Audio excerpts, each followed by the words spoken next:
Welcome back, dear viewers. Our today's topic of discussion is water potential.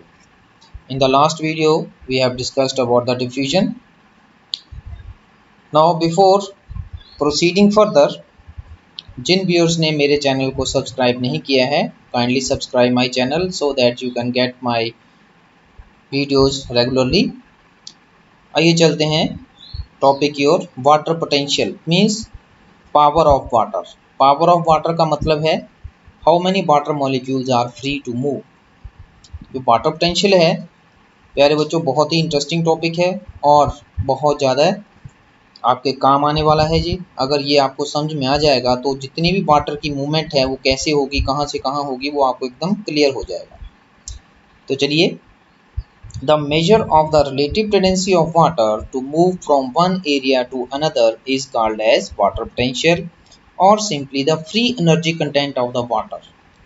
Water के free energy content जितने हैं, simply अगर हम बोलें तो वो वाटर पोटेंशियल कहलाता है। अब यहाँ फ्री एनर्जी कंटेंट का मतलब क्या है कि वाटर जो है, सपोज हमने एक बीकर में वाटर लिया है, उसमें कितने वाटर मॉलिक्यूल जो हैं वो फ्री हैं। Free means they are not bound to solute particles. तो इसका क्या मतलब है कि जो प्योर वाटर होगा उसमें सारे के सारे वाटर मॉलिक्यूल फ्री होंगे, तो जो प्योर वाटर है उसका वाटर पोटेंशियल सबसे ज़्यादा होगा। अगर हम किसी वाटर में कोई सल्यूट डिसॉल्व करेंगे तो क्या होगा, जो सल्यूट मॉलिक्यूल है वो कुछ वाटर मॉलिक्यूल को ऑक्यूपाई कर लेंगे, जिससे क्या होगा, वाटर पोटेंशियल में कमी आ जाएगी। तो इस प्रकार से हम देखते हैं यहाँ वाटर पोटेंशियल जो है वो डिपेंड करता है कि कितने वाटर मॉलिक्यूल जो हैं वो किसी भी सिस्टम में वो फ्री हैं। तो water molecules possesses kinetic energy. The greater the concentration of water in A system the greater is it's kinetic energy और वाटर पोटेंशियल। अब वाटर मॉलिक्यूल जो है वो रैंडमली मूव करते रहते हैं, क्यों? क्योंकि उनमें काइनेटिक एनर्जी होती है। अब किसी भी सिस्टम में जितने ज़्यादा कंसंट्रेशन होगी वाटर की, यहाँ कंसंट्रेशन का मतलब कि जितने वाटर मॉलिक्यूल फ्री होंगे उतनी ही ज़्यादा काइनेटिक एनर्जी होगी और उतना ही ज़्यादा उसका वाटर पोटेंशियल होगा। So hence it is obvious that pure water will have the greatest water potential. तो ये क्लियर है बिल्कुल, जो प्योर वाटर है उसका वाटर पोटेंशियल हमेशा सबसे ज़्यादा होगा। अगर हम किसी सोल्यूशन के वाटर पोटेंशियल को प्योर वाटर के वाटर पोटेंशियल के साथ कंपेयर करें तो वो हमेशा कम होगा। किसी भी सोल्यूशन का वाटर पोटेंशियल वो वाटर के प्योर वाटर के वाटर पोटेंशियल से कम होगा।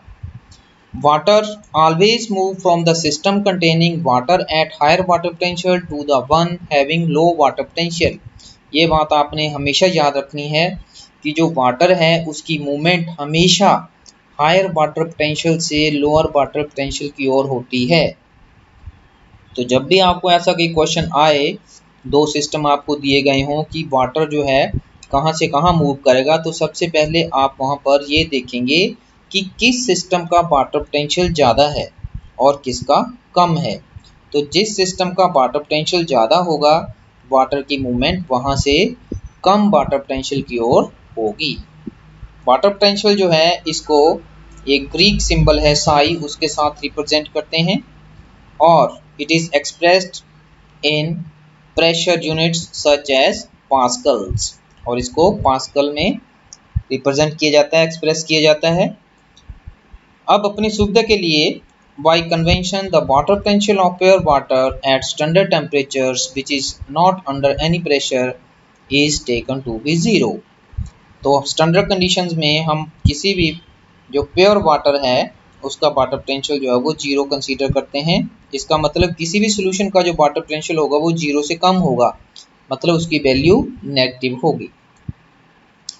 If some solute is dissolved in pure water, the solution has fewer free energy molecule, water molecule, and the concentration of water decreases, reducing its water potential।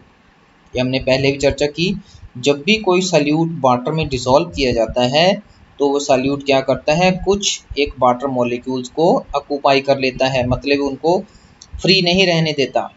तो इसका मतलब free water molecule में कमी आ गई है, तो फ्री वाटर मॉलिक्यूल में कमी आएगी तो उसका वाटर पोटेंशियल में भी कमी आएगी। Hence all solutions have a lower water potential than pure water। Clear है? अब वाटर पोटेंशियल जो है इसके दो मुख्य कंपोनेंट होते हैं, एक है सल्यूट पोटेंशियल और दूसरा है प्रेशर पोटेंशियल।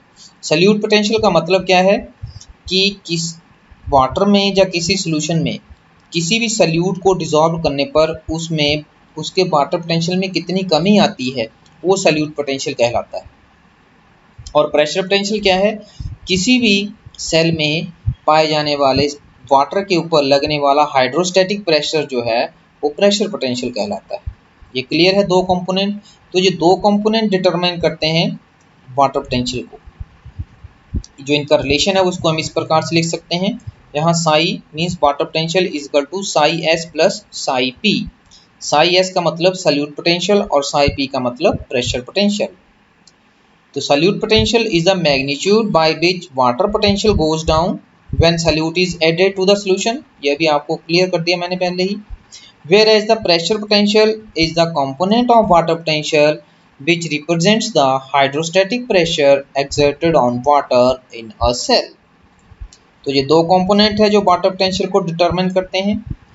जो सल्यूट पोटेंशियल होता है वो ज़्यादातर नेगेटिव होता है, जबकि जो प्रेशर पोटेंशियल है वो यूजुअली पॉजिटिव होता है, ताकि जो सेल है वो रिजिड बना रहे, उसकी शेप जो है वो मेंटेन रहे और उसकी फंक्शनिंग जो है वो होती रहे।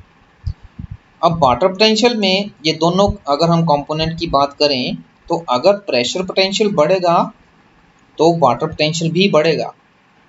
अगर हम किसी सॉल्यूशन में सल्यूट डालेंगे, जितना ज़्यादा सल्यूट हम डालेंगे वाटर पोटेंशियल उतना ही कम होगा। तो ये आपने दोनों चीज़ें याद रखनी हैं।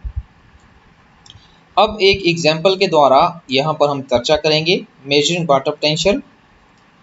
अब यहाँ पर हमने एक सिस्टम लिया है, यू ट्यूब है, इसको हमने बीच में यहाँ पर ये आप लोग देख सकते हैं, ये सेमी परमिएबल मेम्ब्रेन है। सेमी परमिएबल मेम्ब्रेन से हमने इस ट्यूब में जो वाटर है इन दोनों तरफ इसको सेपरेट किया है। अब देखेंगे हम किस किस स्थिति में पानी की मूवमेंट कहाँ कहाँ होगी। ये केस नंबर पहला लेंगे हम। इसमें ये प्योर वाटर है, इसको हमने सेपरेट किया है सल्यूट 0.1 मोलर सोल्यूशन लिया है। तो पहले हम प्योर वाटर के जो वाटर पोटेंशियल है इसके कंपोनेंट देखेंगे। इसमें प्रेशर पोटेंशियल 0 है, सल्यूट पोटेंशियल 0 है और इसका ओवरऑल वाटर पोटेंशियल जो है वो 0 है। अब इधर हम बात करें सोल्यूशन की, जिसमें 0.1 मोलर सोल्यूशन हमने डाला है। प्रेशर पोटेंशियल 0 है, जो सल्यूट पोटेंशियल वो है -0.23। तो ओवरऑल वाटर पोटेंशियल कितना हो गया, -0.023। अब इसका मतलब क्या है, इसका वाटर पोटेंशियल जो है वो कम है और इस तरफ वाटर पोटेंशियल ज़्यादा है। तो हमने अभी देखा कि जो वाटर है वो कहाँ से मूव करेगा, हमेशा higher water potential to lower water potential. तो इसकी डायरेक्शन जो है वो वाटर की प्योर वाटर से सोल्यूशन की तरफ होगी। अब दूसरे केस में हम क्या करते हैं, हम इस तरफ से हाइड्रोस्टैटिक प्रेशर, जो प्रेशर पोटेंशियल जैसे कंपोनेंट है, प्रेशर अप्लाई करते हैं सोल्यूशन के ऊपर। फिर क्या होता है, इस तरफ प्योर वाटर है, इधर वैल्यू इसकी 0 है। अब इस तरफ क्या होता है, हम 0.23 पास्कल का प्रेशर लगाते हैं और जो सल्यूट पोटेंशियल है वो -0.23 है। तो ये एक दूसरे को नलीफाइड कर देंगे तो ये 0 हो जाएगा। तो दोनों तरफ वाटर पोटेंशियल 0 है, इसलिए there will be no net movement of water. जहाँ इक्विलिब्रियम में होगी, जितने वाटर मॉलिक्यूल इधर जाएंगे उतने ही इधर आएंगे। तो इसमें नेट मूवमेंट जो है वो 0 रहेगी। नेट का मतलब अगर 2 इधर गए तो 2 इधर आ जाएंगे, तो एज ए नेट 0 हो जाएगी वो। अब तीसरा केस है, इसमें अगर हम जो प्रेशर है इसको हम इंक्रीज करते हैं और इधर प्योर वाटर ही है तो 0 रहेगा कंपोनेंट। प्रेशर इंक्रीज करेंगे 0.30 कर दिया और सल्यूट पोटेंशियल जो है वो -0.23 है। तो वाटर पोटेंशियल इस तरफ सोल्यूशन का हो जाएगा 0.07 मेगापास्कल। अब वाटर पोटेंशियल ज़्यादा किस तरफ है, इस सोल्यूशन की तरफ। तो वाटर मूव करेगा सोल्यूशन से प्योर वाटर की तरफ। क्लियर है, क्यों, क्योंकि यहाँ पर वाटर पोटेंशियल ज़्यादा है। हमने वाटर पोटेंशियल देखना है कहाँ ज़्यादा है। अब यहाँ आप लोगों के दिमाग में क्वेश्चन आ सकता है कि आपने अभी बोला प्योर वाटर का वाटर पोटेंशियल सबसे ज़्यादा होता है। हमने बिल्कुल सही बोला, लेकिन यहाँ पर जो कंडीशन है उसमें क्या है, हमने प्रेशर इंक्रीज किया है, बाहर से प्रेशर इंक्रीज किया है जिसके कारण सोल्यूशन का वाटर पोटेंशियल बढ़ गया है। तो तीसरा चौथा केस चलें, इस केस में क्या होता है, सक्शन लगाया हमने इस तरफ, नेगेटिव प्रेशर मतलब कि इसमें सक्शन किया इसको टेंशन क्रिएट की नेगेटिव की, तो जो इसका वाटर पोटेंशियल है प्योर वाटर का वो बन गया -0.30 मेगापास्कल। और इस तरफ सोल्यूशन का जो है वो ऑलरेडी जैसे हमने पहले देखा था -0.23। अब किसका वाटर पोटेंशियल ज़्यादा है, -0.23 ज़्यादा है या -0.30? ऑब्वियसली -0.23 जो है वो ज़्यादा है। तो यहाँ से जो वाटर पोटेंशियल जो है वो नेगेटिव है, तो ये ज़्यादा होंगे, ये वैल्यू आपने याद रखनी है। नेगेटिव में 23 ज़्यादा है -30 से, तो water will move from this side to pure solution. तो यहाँ पर नेगेटिव प्रेशर लगने के कारण इसका वाटर पोटेंशियल जो है वो कम हो गया। तो इस प्रकार से ये 4 सिचुएशन आपको समझाई। अब कोई भी स्थिति आए तो आपको एकदम क्लियर हो जाएगा कि वाटर की मूवमेंट जो है वो कहाँ से कहाँ तक होगी। आज की वीडियो में प्यारे बच्चों इतना ही। अगर मेरा वीडियो आपको पसंद आया हो तो इसको लाइक और शेयर जरूर करें और मेरे चैनल को जरूर सब्सक्राइब करें। Thank you very much.